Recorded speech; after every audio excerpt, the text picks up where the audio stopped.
ଗଳ୍ପ ଅଜାତି ଗାଳ୍ପିକ ଅମରେଶ ବିଶ୍ୱାଳ।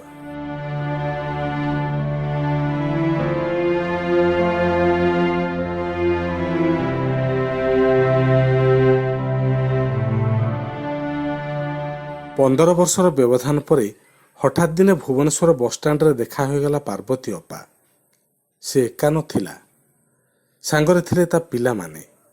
ସୁଶାନ୍ତକୁ ଦେଖି କୁରେଳି ଉଠିଲା ପାର୍ବତୀ ଅପା। ରଙ୍କ ପାଇଲା ପରି କିଛି କ୍ଷଣ କୁଣ୍ଢେଇ ପକାଇଲା ତାକୁ। ସେ ଏମିତି ହେଲା ଯେମିତି ଏଇମାତ୍ର ବାହା ହୋଇ ଶାଶୁଘରୁ ଫେରିଆସିଥିବା ଝିଅଟିଏ ତା ଏକମାତ୍ର ଭାଇକୁ ଦେଖି ପକାଇଛି। ସୁଶାନ୍ତ କିନ୍ତୁ ଥିଲା ନିର୍ବିକାର। ଅବେଳରେ ଆଉ ଅଜାତିରେ ଘର ଛାଡ଼ିଥିବା ଝିଅଟିଏ କ'ଣ କେଉଁ ମଣିଷର ମନରେ ବସା ବାନ୍ଧି ରହିପାରେ? ସୁଶାନ୍ତ କିନ୍ତୁ ଠିକ୍ କରିଥିଲା ପାର୍ବତୀ ଅପା କଥା ସେ କେବେ ଭାବିବ ନାହିଁ। ଦିନେ ତାକୁ ସେ ଭାବୁଥିଲା ତା ଜୀବନର ଆଦର୍ଶ। କିନ୍ତୁ ଏବେ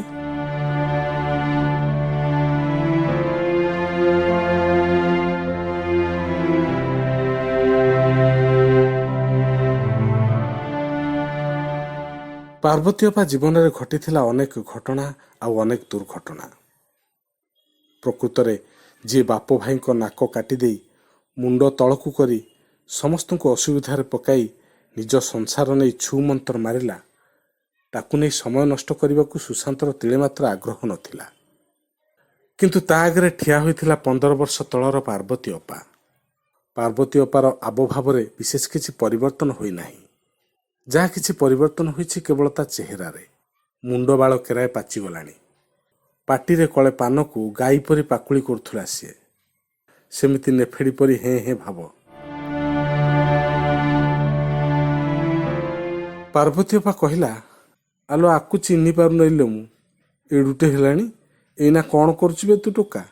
ତୋ ପାଇଁ କନ୍ୟା ଦେଖା ହେଲାଣିଟି? ପିଲାଟା ବଡ଼ କଷ୍ଟରେ ପାଠ ପଢ଼ିଛି। ଛୁଆଦିନେ କେତେ କାଖେଇକି ବୁଲେଇଛି ରେ ତତେ। ବଢ଼ି ଖାଇବାକୁ ୟାର ଭାରି ସରାଗ। ଦାଦା ଯେଉଁ ମାଡ଼ ମାରନ୍ତି। ବଡ଼ ଚାଲାକ କିନ୍ତୁ ମୋ ଭାଇଟା। ଥରେ ଏକା ଏକା ତା ମାମୁଁ ଘରୁ ପଳେଇ ଆସିଲା। କେଡ଼ୁଟେ ହେଇଥିଲା କି? ଏଇ ଷଷ୍ଠ ଶ୍ରେଣୀରେ ପଢ଼ୁଥିଲା ପରା।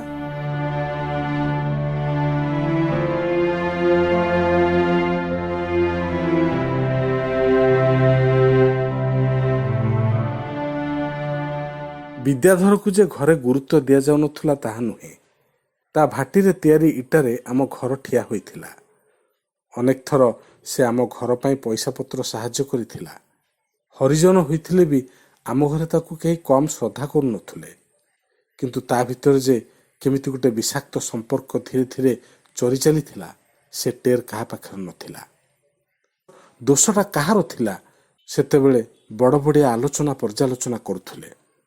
ସେଥିରେ ଆମ ଛୁଆମାନଙ୍କର କୌଣସି ଭାଗିଦାର ନଥିଲା। ଏପରି ପରିସ୍ଥିତି ଭିତରେ ବଡ଼ ବାପା କିନ୍ତୁ ଚୁପ୍ ଥିଲେ। ସେ କ'ଣ କହିବାକୁ ଚାହୁଁଛନ୍ତି ତାର ଟେର୍ କେହି ପାଉନଥିଲେ। ପ୍ରଥମେ ପ୍ରଥମେ ଏ ସମ୍ପର୍କଟାକୁ କେବଳ ସାହି ପଡ଼ିଶାଙ୍କ ଚର୍ଚ୍ଚା ବୋଲି ଘର ଲୋକେ ଭାବୁଥିଲେ। କିନ୍ତୁ ଭିତରେ ଭିତରେ ସତକୁ ସତ ସମ୍ପର୍କଟା ଜମାଟ ବାନ୍ଧି ସାରିଥିଲା। ଆଉ ସତକୁ ସତ ଦିନେ ସମସ୍ତଙ୍କ ନାକ କାଟିଦେଇ ସାହି ପଡ଼ିଶାଙ୍କ ଚର୍ଚ୍ଚା ପାଇଁ ଅଧିକ ଖୋରାକ ଯୋଗାଇ ଦେଇ ପାର୍ବତୀ ଅପା ହଠାତ୍ ଛୁ ମନ୍ତର ମାରିଲା ବିଦ୍ୟାଧର ସାଙ୍ଗରେ। ସେ ସ୍କୁଲକୁ ଯାଇଛି ଯେ ଯାଇଛି, ଆଉ ଫେରିଲା ନାହିଁ। କଥାଟା ଜଣାପଡ଼ିଲା ସନ୍ଧ୍ୟାକୁ, ଯେତେବେଳେ ପାର୍ବତୀ ଅପା ଆଉ ଫେରିଲା ନାହିଁ। ଘର ଲୋକମାନେ ଭାବିଲେ ସାଙ୍ଗ ଫାଙ୍ଗ ଘରେ ରହିଯାଇଥିବ ବୋଧେ। କିନ୍ତୁ ବୁଝାବୁଝି କଲା ପରେ ସମସ୍ତେ ସନ୍ଦେହ କଲେ ଯେ ସେ ନିଶ୍ଚୟ ବିଦ୍ୟାଧର ସାଙ୍ଗରେ ହିଁ ପଳେଇ ଯାଇଛି।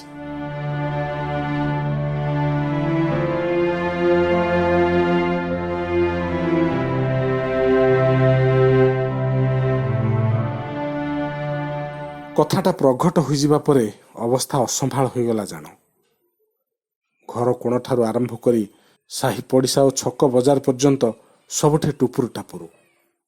ଆମେ ପିଲାଏ କେବଳ ଏତିକି ଜାଣୁଥାଉ, ପାର୍ବତୀ ଅପା ଗୋଟେ ବଡ଼ ଅପରାଧ କରିଦେଇଛି।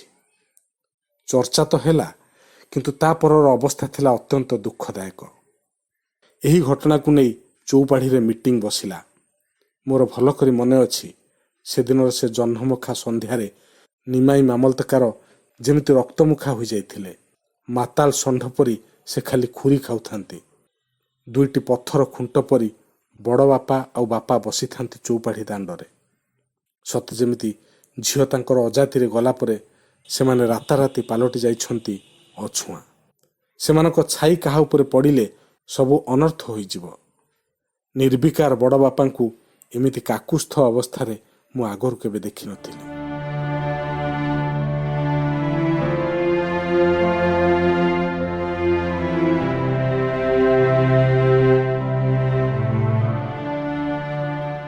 ମିଟିଂ ଆରମ୍ଭ ହେଲା ମାତ୍ରକେ ନିମାଇ ମାମଲତକାର ଗର୍ଜନ ଆରମ୍ଭ କଲେ। ଆମ ଘରେ ହରିଜନ ପଶିଗଲେ ରେ, ଜାତି କୂଳ ସବୁ ବୁଡ଼ିଲା, ଆଉ ଏଠି ରହିହେବ ନାହିଁ। ଚାଲ ଆମେ ସବୁ ଯାଇ ହରିଜନ ସାହିରେ ରହିବା। ନା କ'ଣ କହୁଛ ରତ୍ନାକର ବାବୁ? ରତ୍ନାକର ବଡ଼ ବାପାଙ୍କ ନାଁ। ନିମାଇ ମାମଲତକାରଙ୍କ ଏ ଭର୍ଚ୍ଛନାରେ ବଡ଼ ବାପା କେବଳ ଏତିକି କହିଲେ, ପିଲାଟି ତ ମୋର ଭୁଲ କରିଛି, ସାହି ଭାଇ ଯାହା ଦଣ୍ଡ ଦେବେ ସବୁ ମାନିବି। ଏତକ ଶୁଣି କେବଳ ନିମାଇ ମାମଲତକାର ନୁହେଁ, ସେଠି ଉପସ୍ଥିତ ଥିବା ସାହି ଭାଇ ସମସ୍ତେ ଗର୍ଜି ଉଠିଲେ। ରଙ୍ଗା ମାମଲତକାର କହିଲେ, ଆଉ କ'ଣ ବାକି ଅଛି ଯେ କରିବୁ? ତମେ ତ 7 ଖଣ୍ଡ ଗାଁରେ ଆମ ନାକ କାଟିଦେଲ, ଏବେ ଆଉ ଭୁଲ ମାଗିଲେ କ'ଣ ହେବ? ଏଭଳି ଝିଅ ଜନ୍ମ ହେଲା ମାତ୍ରକେ ସେଇ ଏନ୍ତୁଡ଼ି ଶାଳରେ ହିଁ ବେକ ଚିପି ମାରିଦେବାର ଥିଲା। ବଡ଼ ବାପା ତଳକୁ ମୁହଁ କରି ଅତି କୁଣ୍ଠିତ କଣ୍ଠରେ କହିଲେ, ହଁ ଠିକ୍ କହିଛନ୍ତି ବୋଧେ। କିନ୍ତୁ ନିମାଇ ମାମଲତକାର ଭର୍ଚ୍ଛନା କରି ଗୁମର ଖୋଲିଲା ପରି କହିଲେ, ସିଏ କ'ଣ ମାରିବ? ସେଟା କ'ଣ ତା ପିଲା? ଏଠୁ ସେଠୁ ପିଲା ମାଗି ଆଣି ପାଳିଲେ ଯାହା ହେବା କଥା ହୁଏ। ମୁଁ ସେତେବେଳେ 1000 ଥର ମନା କରିଛି, କିରେ ଚିହ୍ନା ପରିଚୟରେ ପିଲାପିଲି କାହାର ଆଣେ ନା। ପୁଣି ଯଦି ଆଣିଲୁ ପୁଅଟିଏ ହେଲେ ଆଣିଥାନ୍ତୁ। ଆଣିଲା ଯେ ଏମିତି ଗୁଣମନ୍ତୀଟିଏ, ସେ ସାଇ ଭାଇଙ୍କର ମୁଣ୍ଡ ତଳକୁ କରିଦେଇ କୁଆଡ଼େ ଘର ଛାଡ଼ି ପଳେଇଲା। ଛି ଛି ଛି। ବଡ଼ ବାପା ମୁଣ୍ଡ ପାତି ସବୁ ସହିଲେ। ସେତେବେଳେ ସେ ଲାଗୁଥିଲେ ବର୍ଷ ବର୍ଷ ଧରି ଅଲାଜୁକ ଅବସ୍ଥାରେ ଠିଆ ହୋଇ ରହିଥିବା ଏକ ଜରାଜୀର୍ଣ୍ଣ ପୁରାତନ ଘରଟିହ ପରି, ଯାହା ଉଜୁଡ଼ି ଯାଇଛି କିନ୍ତୁ ସଗର୍ବେ ଠିଆ ହୋଇଛି ଏକ ପ୍ରାଚୀନ ବଂଶ ପରମ୍ପରାକୁ ନେଇ।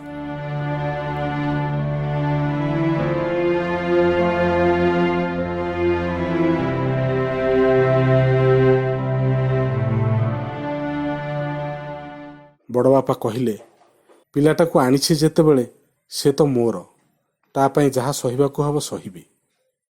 ଏସବୁ ଆଲୋଚନା ପର୍ଯ୍ୟାଲୋଚନା, ମାମଲତକାରଙ୍କର ସମାଲୋଚନା ଆମ ପିଲାମାନଙ୍କର ମୁଣ୍ଡକୁ ଢୁକୁ ନଥାଏ। ବାଡ଼ କଡ଼ରେ ମୁହଁ ଅନ୍ଧାରକୁ ଆଡ଼ ହୋଇ ବସିଥିବା ବୋଉ କଇଁ କଇଁ ହୋଇ କାନ୍ଦି ପକାଇଲା। ଏଡ଼େ ଏଡ଼େ ହେଲା ପର୍ଯ୍ୟନ୍ତ ଆମେ ଜାଣିନଥାଉ ଯେ ପାର୍ବତୀ ଅପା ବଡ଼ ବାପାଙ୍କର ନିଜ ଝିଅ ନୁହେଁ ବୋଲି। ତାହେଲେ ସେ କାହା ଝିଅ? କଥାଟା ଗୁମୁରି ଗୁମୁରି ଆଉ କିଛି ଲୋକଙ୍କ ମଧ୍ୟରେ ବୁଲୁଥିବା ବେଳେ ରଙ୍ଗା ମାମଲତକାର ନିମାଇ ମାମଲତକାରଙ୍କ ଆଡ଼େ ଅନେଇ କହିଲେ, ମାଲିକେ, ଦଣ୍ଡବିଧାନଟା ଶୀଘ୍ର କରନ୍ତୁ। ଯିଏ ଯୁଆଡ଼େ କାମରେ ବାହାରି ଯିବା ନା। ଆଉ ଇଏ 12 ଘର ପଶାଙ୍କୁ ନେଇ ଏତେ ସମୟ କିଏ ନଷ୍ଟ କରିବ କହିଲ? ସାରା ଚଉପାଢ଼ିରେ ଭାତ ଅନ୍ଧାର ରାତିର ନୀରବତା। ପୁରା ପରିବେଶ ଉପରେ ଫିକା ଜହ୍ନ ଆଲୁଅର ଛାପି ଛାପିକିଆ ରାଜୁତି।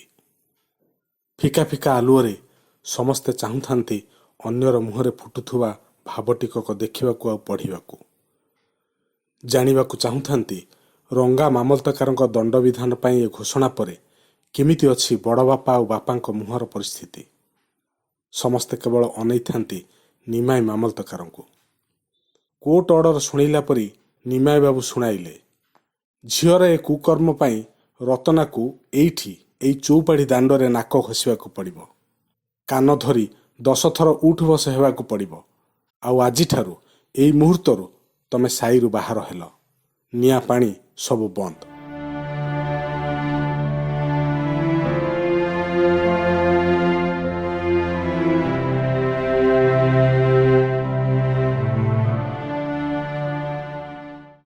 ସାରା ସଭା ଥମ୍। ସେଇ ଫିକା ଜହ୍ନ ଆଲୁଅରେ ବି ଯେମିତି ସମସ୍ତେ ସମସ୍ତଙ୍କ ମୁହଁକୁ ସ୍ପଷ୍ଟ ଭାବରେ ଦେଖିପାରୁଛନ୍ତି। ସମସ୍ତ ଦୃଷ୍ଟି ନିବଦ୍ଧ ବଡ଼ ବାପାଙ୍କ ଉପରେ। ରଙ୍ଗା ମାମଲତକାର କହିବାକୁ ଚାହୁଁଥିଲେ, ଏତକ ଦଣ୍ଡ ହେଲା ନାହିଁ, ଆଉ ଟିକେ କଡ଼ା ଦରକାର ଥିଲା। କିନ୍ତୁ ନିମାଇ ମାମଲତକାର ଚୁପ୍ ରହିଲେ।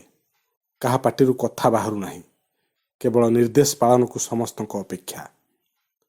ରଙ୍ଗା ମାମଲତକାର କହିଲେ, ଆଉ ଡେରି କାହିଁକି ରତ୍ନାକର ବାବୁ, ଆରମ୍ଭ କର।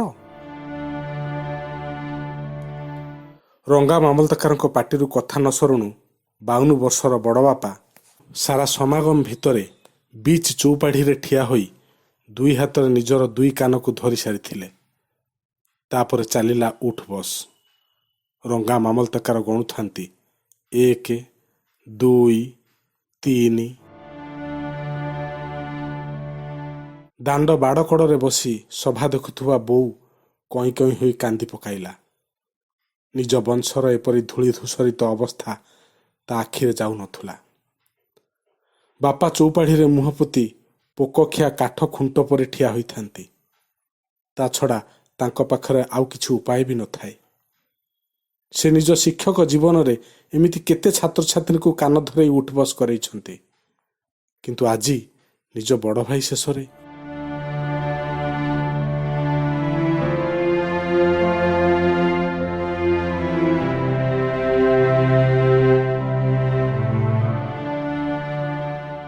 ଆମେମାନେ ଏ ଘଟଣା ସବୁ କିଛି ବୁଝିପାରୁନଥାଉ। ସେତେବେଳେ ମୋତେ ବଡ଼ ବିରକ୍ତ ଲାଗୁଥାଏ ପାର୍ବତୀ ଅପା ଉପରେ। ଭାବୁଥାଏ ଏଇ ସାଙ୍ଗେ ସାଙ୍ଗେ ପାର୍ବତୀ ଅପା ଆସି ସଭାରେ ପହଞ୍ଚି ଯାଆନ୍ତା କି, ଅନ୍ତତଃ ପକ୍ଷେ ବଡ଼ ବାପାଙ୍କୁ ଆଉ ଦାଣ୍ଡରେ ନାକ ଘଷିବାକୁ ପଡ଼ନ୍ତା ନାହିଁ। କିନ୍ତୁ ପାର୍ବତୀ ଅପା ଆସିଲା ନାହିଁ। ସେ ଆସିଥିଲେ ହୁଏତ ଆଉ କିଛି ନୂଆ ଦୃଶ୍ୟ ସୃଷ୍ଟି ହୋଇଥାନ୍ତା। ବଡ଼ ବାପାଙ୍କ ଉଠ ବସ ସରିଗଲା। ସାରା ସାହି ଭାଇ ନୀରବ ଦ୍ରଷ୍ଟା ସାଜିଛନ୍ତି ଏ ଘଟଣାର। କାହା ପାଟିରେ ଭାଷା ନାହିଁ କି କାହା ମନରେ ପ୍ରତିବାଦ ପାଇଁ ଆଗ୍ରହ ନାହିଁ। ରଙ୍ଗା ମାମଲତକାର ପୁଣି ତାଚ୍ଛଲ୍ୟ କଲେ, ଏବେ ନାକ ଘଷା ଆରମ୍ଭ ହେଉ, ଆଉ ଡେରି କାହିଁକି? ବଡ଼ ବାପା ଆଉ କାଳ ବିଳମ୍ବ ନ କରି ତଳେ ବସି ଧୂଳି ଦାଣ୍ଡରେ ନାକ ଘଷିବାକୁ ପ୍ରସ୍ତୁତ ହେଲେ। ତାଙ୍କ ଆଖିରେ ଧାର ଧାର ଲୁହ। ପାଖରେ ତଳକୁ ମୁହଁ ପୋତି ବସିଥିବା ବାପା ଆଉ ସହିପାରିଲେ ନାହିଁ। କହିଲେ, ଆଜ୍ଞା ମାନେ ଭାଇ ତ ଉଠୁ ବସ ହେଲେ, ମୁଁ ନାକ ଘଷି ପାପର ପ୍ରାୟଶ୍ଚିତ କରୁଛି। ମୋ ବୁଢ଼ା ଭାଇଟାକୁ ଆଉ ଏତେ କଷ୍ଟ ଦିଅନ୍ତୁ ନାହିଁ। ସମସ୍ତେ ଚାହିଁଲେ ନିମାଇ ମାମଲତକାରଙ୍କୁ। ନିମାଇ ମାମଲତକାର ଚାହିଁଲେ ରଙ୍ଗା ମାମଲତକାରଙ୍କୁ। ଆଉ ରଙ୍ଗା ମାମଲତକାର କହିଲେ, ଠିକ୍ ଅଛି, ଝିଅ କଲା ପାପର ପ୍ରାୟଶ୍ଚିତ କରିବେ ଉଭୟ ବାପା ଆଉ ଦାଦା। ଭଲ କଥା, ଖୁବ୍ ଭଲ, ଆରମ୍ଭ କର।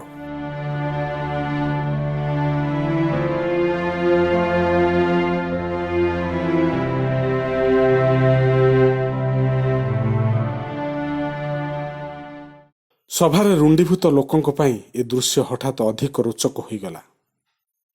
ଏବେ ଆଉ ଜଣେ ପାଟିଆରଙ୍କର ଆକ୍ଟିଂ ଦେଖିବେ ସେମାନେ। ବାଃ, ଚମତ୍କାର। ବାପା ସେତେବେଳକୁ କଛା ଭିଡ଼ି ଚଉପାଢ଼ିର ଧୂଳିଦାଣ୍ଡରେ ନାକ ଲଗେଇ ସାରିଲେଣି। ନାକ ଘଷି ସାରି ମୁହଁ ଉଠେଇଲା ବେଳକୁ ମୁହଁ ସାରା ତାଙ୍କର ଧୂଳି ଧୂସରିତ। ବଡ଼ ବାପା ଆଉ ସହିପାରିଲେ ନାହିଁ।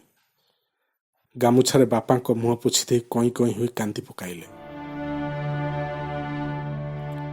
ଲୋକମାନେ ଏ ଦୃଶ୍ୟକୁ ଏମିତି ଅଭିଭୂତ ହୋଇ ଦେଖୁଥାନ୍ତି ଯେମିତି ମଞ୍ଚ ଉପରେ ଚାଲିଛି ବିରଳ ଭାତୃଭାବର ଏକ ଅନ୍ତଃଥରା ଦୃଶ୍ୟ। ବୋଉର କାନ୍ଦ ବଢ଼ି ଯାଇଥିଲା। ସେଦିନ ସଭା ସରିଲା ବେଳକୁ ରାତି 11। ଆମ ଘରେ ଆଉ ଖିଆପିଆ ନାହିଁ।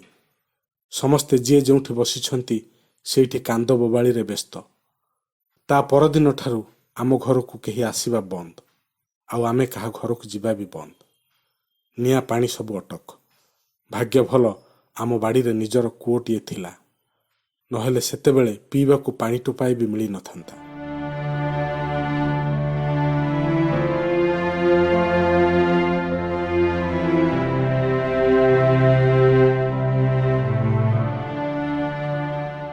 ତା ଭିତରେ ଅନେକ ଦିନ ବିତିଗଲା। ଗାଁ ପାଖ ଗଣ୍ଡାରେ ଅନେକ ପାଣି ବହିଯାଇଥିଲା। ଡୋଲିପୁର ଗାଁ ମ୍ୟୁନିସିପାଲିଟିରେ ପରିଣତ ହୋଇଥିଲା। ପାର୍ବତୀ ଅପା ପଢ଼ୁଥିବା ଗାର୍ଲସ ହାଇସ୍କୁଲରେ ପିଲା ଓ ଶିକ୍ଷକମାନଙ୍କର ସଂଖ୍ୟା ବଢ଼ିଯାଇଥିଲା। ସ୍କୁଲ ୟୁନିଫର୍ମ ମଧ୍ୟ ବଦଳି ଯାଇଥିଲା। ଆମ ଗାଁ ହରିଜନ ସାହିରୁ ଦୁଇ ଜଣ ସରପଞ୍ଚ ହୋଇସାରିଥିଲେ। ରଙ୍ଗା ମାମଲତକାରର ବଡ଼ ପୁଅ ତାଙ୍କରି ସାହିର ଜଣେ ନାବାଳିକାକୁ ଧରି ଛୁ ମନ୍ତର ମାରିଥିଲା। ଗଲାସନ ନିମାଇ ମାମଲତକାରର ଦେହାନ୍ତ ହୋଇସାରିଥିଲା। ସାହିରେ ନୂଆ ଟୋକା ମାମଲତକାର ଆସିଛନ୍ତି। ଚଉପାଢ଼ିର ପ୍ରଭାବ ଧୀରେ ଧୀରେ କମି ଆସିଛି। ସମସ୍ତଙ୍କ ଘରେ ନଳକୂଅ, ଗ୍ୟାସ୍ ଆଉ ଟିଭି ଏବଂ ଫ୍ରିଜ୍। କିନ୍ତୁ ଏବେ ବି ଆମ ଘରକୁ ସାହି ଲୋକମାନେ ଆସୁନାହାନ୍ତି। ବାହାରେ ଦେଖିଲେ ସାହି ଟୋକାଙ୍କ ସହ କଥା ହୁଏ, କିନ୍ତୁ ଗାଁରେ ନୁହେଁ। ଏମିତି ଏମିତି 15 ବର୍ଷ ଭିତରେ ଅନେକ କିଛି ବଦଳି ଯାଇଛି। ଆଉ ତାରି ଭିତରେ ସମସ୍ତେ ପାର୍ବତୀ ଅପାକୁ ଭୁଲି ଯାଇଛନ୍ତି। ତା ଖବର ଆଉ କାହା ପାଖରେ ନାହିଁ। ଏପରିକି ଏବେକାର ପିଲାମାନେ ପାର୍ବତୀ ଅପା କଥା କହିଲେ ସେମାନେ ସେସବୁ କିଛି ବୁଝିପାରନ୍ତି ନାହିଁ। କଲେଜ ପଢ଼ା ପିଲା ଭାବନ୍ତି ଇଏ କୋଉ ପୁରାଣର ଗୋଟେ ଚରିତ୍ର ବୋଧ ହୁଏ। ପ୍ରକୃତ କଥା କହିଲେ ଇତିମଧ୍ୟରେ ପାର୍ବତୀ ଅପା ଆଉ କାହା ପାଇଁ ଏକ ଖବର ହୋଇ ରହିନଥିଲା।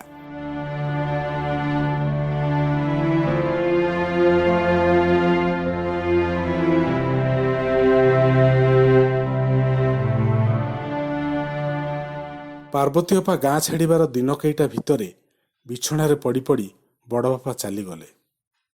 ତାଙ୍କ ବାଦ ତାଙ୍କ ବଂଶରେ ଆଉ କେହି ନଥିଲେ। ଶେଷ ଆଡ଼କୁ ସେ ଖାଲି ପାର୍ବତୀ ପାର୍ବତୀ ହେଉଥିଲେ। ଘରେ ବଡ଼ ବଡ଼ିଆମାନେ କହିଲେ ସମସ୍ତଙ୍କ କାନ ନାକ କାଟିଦେଇ ତ ସେ ଅଲକ୍ଷଣୀ କୁଆଡ଼େ ଚାଲିଗଲା, ତାକୁ ପୁଣି କାହିଁକି ଖୋଜୁଛ? ମୋ ବଡ଼ ଭାଇ ବଡ଼ବାପାଙ୍କୁ ମୁଖାଗ୍ନି ଦେଇଥିଲା।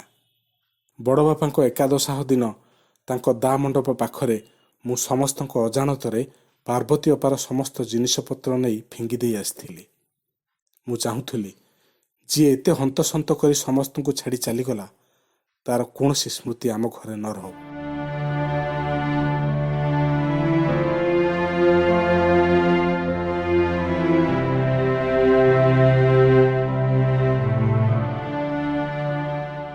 ବସ୍ ହର୍ନ ଦେଲା। ପାର୍ବତୀ ଅପା ସେତେବେଳକୁ କ'ଣ ସବୁ କିଣିବାକୁ ଯାଇଥିଲା। ତା ପିଲାଏ ବି ତା ସାଥିରେ ଯାଇଥିଲେ। ସୁଶାନ୍ତ କେବଳ ବ୍ୟାଗ୍ ପତ୍ରକୁ ଜଗି ବସି ରହିଥିଲା। ପାର୍ବତୀ ଅପା ଆସିଲା ପରେ ସୁଶାନ୍ତ ପ୍ରକୃତିସ୍ଥ ହେଲା।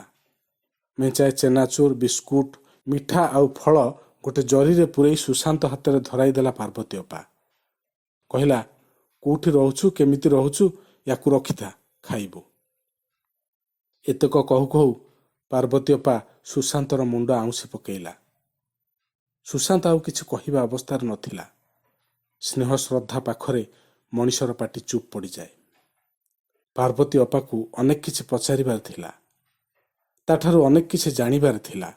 ପଚାରିବାର ଥିଲା କାହିଁକି ସେ ଏମିତି କଲା। ବାପା ଭାଇଙ୍କୁ ସାହି ଭାଇଙ୍କ ପାଖରେ କାହିଁକି ଏମିତି ନିନ୍ଦିତ କଲା। ଜାଣିବାର ଥିଲା ସେ ଏବେ କେମିତି ଅଛି, କୋଉଠି ରହୁଛି, କେମିତି ଚଳୁଛି, କେବେ ଥରେ ସେ ଗାଁ କଥା ମନେ ପକାଇଛି କି ନାହିଁ। କିନ୍ତୁ କିଛି କହିବା ପୂର୍ବରୁ ପାର୍ବତୀ ଅପା ତା ବ୍ୟାଗ୍ ପତ୍ର ଧରି ବସ୍କୁ ଉଠି ସାରିଥିଲା। ବସ୍ ଝରକାରୁ କହିଲା, ଘର ଆଡ଼େ ଆସିବୁ ବୋଲି ତ କହିପାରିବିନି। ବାପ ଗୋସାପଙ୍କ ମୁଣ୍ଡ ତଳକୁ କରି ମୁଁ ସିନା ପଳେଇ ଆସିଲି, ତୁ ଆଉ କାହିଁକି ଆସିବୁ? ମୁଁ ମୋ ଭାଗ୍ୟକୁ ନେଇ ପଡ଼ି ରହିଛି। ତମେମାନେ ସବୁ ଭଲରେ ଥାଅ।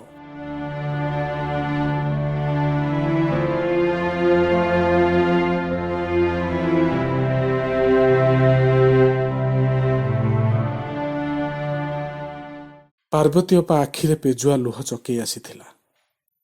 ଅନ୍ୟମନସ୍କ ଭାବରେ ସେ ତା ବ୍ୟାଗ୍ ଅଣ୍ଡାଳୁଥିଲା। ସେ ଆହୁରି କିଛି ଜାଣିବାକୁ ଚାହୁଁଥିଲା ବୋଧେ ପଚାରିବାକୁ ଚାହୁଁଥିଲା, କେମିତି ଅଛି ତୋ ବୋଉ? ବାପା ମଲାବେଳେ କିଏ ତାଙ୍କୁ ମୁଖାଗ୍ନି ଦେଲା? କିନ୍ତୁ ଏସବୁ ପଚାରିବାକୁ ତା ପାଖରେ ବୋଧେ ସାହସ ନଥିଲା। ସାହସ ନଥିଲା ନା ତାର ଇଚ୍ଛା ନଥିଲା। ନା ସେ ପଥର କଡ଼ର ଅଜାତିଆ ସାପ ପରି ଡରି ଯାଇଥିଲା। ପ୍ରକୃତରେ ପାର୍ବତୀ ଅପାର ଆଉ ସାହସ ନଥିଲା। ତା ଆଖିରୁ ଏହା ସ୍ପଷ୍ଟ ପଡ଼ି ହେଉଥିଲା। ପାର୍ବତୀ ଅପାର ବସ୍ ଛାଡ଼ିଲା।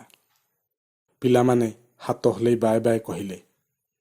ସୁଶାନ୍ତ କେବଳ ଚାହିଁଥାଏ ପାର୍ବତୀ ଅପାକୁ। ସେ ଲୁଚି ଲୁଚି ଆଖିରୁ ଲୁହ ପୋଛୁଥାଏ। ସିଧାସଳଖ ଚାହିଁବାକୁ ସତେ ଯେମିତି ତାର ଜୋର ନଥିଲା।